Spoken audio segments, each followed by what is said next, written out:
ਸੁਸਤ ਭੀਮ ਕਿਰਨ ਕਸਤੂਰੀਆ ਦੁਆਰਾ।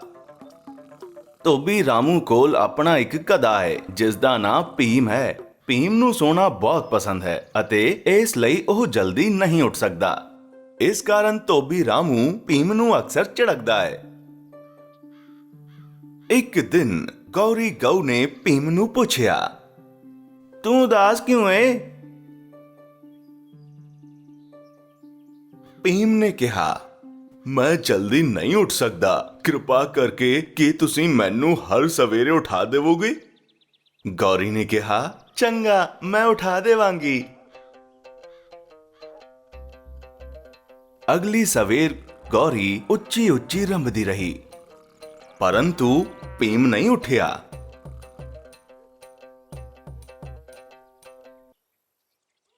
ਸ਼ਾਮ ਨੂੰ ਦਰਿਆ ਤੋਂ ਵਾਪਸ ਆਉਂਦਿਆਂ ਭੀਮ ਕੁੱਤੇ ਮੋਤੀ ਨੂੰ ਮਿਲਿਆ। ਭੀਮ ਨੇ ਉਸ ਨੂੰ ਪੁੱਛਿਆ, ਮੋਤੀ, ਮੈਂ ਸਵੇਰੇ ਕਦੇ ਵੀ ਸਮੇਂ ਤੋਂ ਨਹੀਂ ਉੱਠ ਸਕਦਾ। ਕੀ ਤੁਸੀਂ ਮੈਨੂੰ ਜਗਾ ਦੇਵੋਗੇ? ਮੋਤੀ ਨੇ ਕਿਹਾ, ਚੰਗਾ, ਮੈਂ ਜਗਾ ਦੇਵਾਂਗਾ।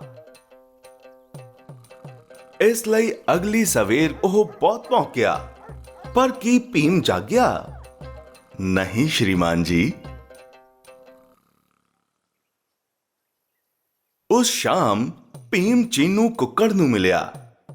ਉਸਨੇ ਚੀਨੂ ਨੂੰ ਕਿਹਾ, ਤੁਸੀਂ ਸਵੇਰੇ ਬਾਂਗ ਦਿੰਦੇ ਹੋ ਅਤੇ ਹਰ ਕੋਈ ਜਗ ਪੈਂਦਾ ਹੈ। ਕੀ ਤੁਸੀਂ ਮੈਨੂੰ ਵੀ ਉਠਾ ਦੇਵੋਗੇ? ਚੀਨੂ ਸਹਿਮਤ ਹੋ ਗਿਆ।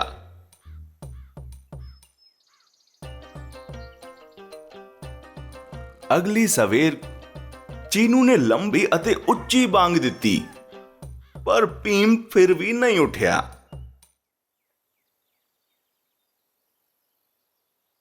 ਅਗਲੀ ਸਵੇਰੇ ਭੀਮ ਨੇ ਕਾਲੂ ਕਾਂ ਨੂੰ ਖੁਸ਼ੀ ਵਿੱਚ ਕਾਂ ਕਰਦੇ ਵੇਖਿਆ। ਕਾਲੂ, ਕੀ ਤੁਸੀਂ ਮੈਨੂੰ ਸਵੇਰੇ ਵੇਲੇ ਉਠਾ ਸਕਦੇ ਹੋ? ਉਸਨੇ ਪੁੱਛਿਆ। ਕਾਲੂ ਨੇ ਕਿਹਾ, ਕਿਉਂ ਨਹੀਂ, ਮੈਂ ਕਾਂ ਕਰਾਂਗਾ ਅਤੇ ਤੈਨੂੰ ਉਠਾ ਦੇਵਾਂਗਾ।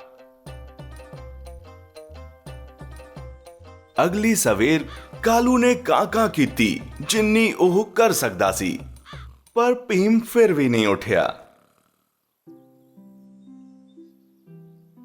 ਇਸਨੇ ਭੀਮ ਨੂੰ ਉਦਾਸ ਕਰ ਦਿੱਤਾ। ਅਗਲੀ ਸਵੇਰ ਇੱਕ ਮੱਖੀ ਆਈ ਅਤੇ ਉਸ ਦੇ ਨੱਕ ਤੇ ਬੈਠ ਗਈ। ਅੱਛੂ! ਭੀਮ ਇੱਕ ਵੱਡੀ ਛਿੱਕ ਮਾਰ ਕੇ ਉੱਠਿਆ।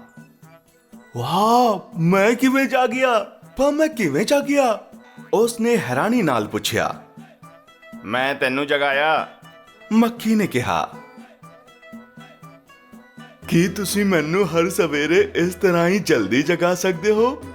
ਜ਼ਰੂਰ, ਮੱਖੀ ਨੇ ਕਿਹਾ। ਅਖੀਰ ਵਿੱਚ ਭੀਮ ਖੁਸ਼ ਸੀ। ਇਹ ਤਰੀਕਾ ਕੰਮ ਕਰੇਗਾ।